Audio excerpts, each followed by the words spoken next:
நண்பர்களே, நம்ம ஜிஎஸ்டி எடுத்ததுக்கப்புறம் செய்ய வேண்டிய மிக முக்கியமான 3 விஷயம்.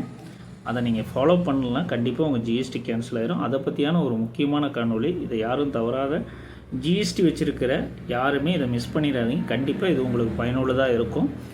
ஜிஎஸ்டி இப்போ நியூவாக எடுக்கிற எல்லாருமே அந்த 30 டேஸ்க்குள்ளே உங்களுடைய பேங்க் அக்கௌண்ட்டை அப்டேட் பண்ணல அப்படின்னா ஆட்டோமேட்டிக்காக உங்கள் ஜிஎஸ்டி கேன்சல் ஆயிருங்க. ஸோ மறக்காமல் நியூ ஜிஎஸ்டி எடுக்கிற பர்சன்ஸ் மறக்காமல் பேங்க் அக்கௌண்ட்டை உங்கள் ஆடிட்டர்கிட்ட கொடுத்து அப்டேட் பண்ணிக்காங்க. அப்படி இல்லைனா உங்கள் ஜிஎஸ்டி 30 நாளைக்கு அப்புறம் ஆட்டோமேட்டிக்காக கேன்சல் ஆயிரும். அப்புறம் மாதாந்திர ரிட்டர்ன்னு சொல்லக்கூடிய ஜிஎஸ்டிஆர் ரிட்டனை தவறாமல் ஒவ்வொரு மாதமும் அந்த ஆன் டேட்டில் பண்ணிடுங்க. கண்டினியூஸாக நீங்கள் ஒரு 3 மாதத்துக்கு மேலே உங்கள் ஜிஎஸ்டி ரிட்டர்ன் ஃபைல் பண்ணாமல் விட்டீங்க அப்படின்னா உங்கள் ஜிஎஸ்டி ஆட்டோமேட்டிக்காக கேன்சல் ஆகிறதுக்கான அதிக வாய்ப்புகள் இருக்குது.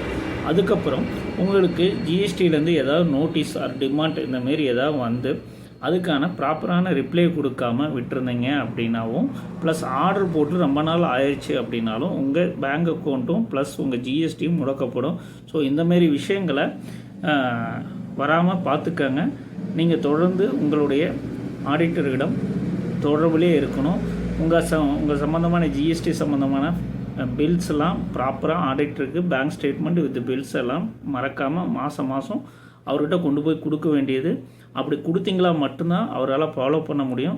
நீங்கள் ரொம்ப பேர் ஜிஎஸ்டி எடுத்துட்டால் போதும், அதுக்கப்புறம் நம்ம எதுவும் பண்ண வேண்டாம் அது பாட்டுக்கு என்ன ஆகிக்கும் அப்படிங்கிற மாதிரி நினைக்கிறீங்க. ஜிஎஸ்டி எடுக்கிறது முக்கியம் இல்லை, அதை கரெக்டாக ஃபாலோ பண்ணணும். இதில் ஏதாவது சின்ன தவறு நடந்தாலும் அதனால் ஏற்படக்கூடிய அபராத தொகையும் வர பிரச்சனைகளும் நீங்கள் தான் அதிகமாக பாதிக்கப்படுவீங்க. இன்றைக்கி காலகட்டத்தில் ஜிஎஸ்டிங்கிறது ரொம்ப சாதாரணமாக எடுத்துக்கிறாங்க.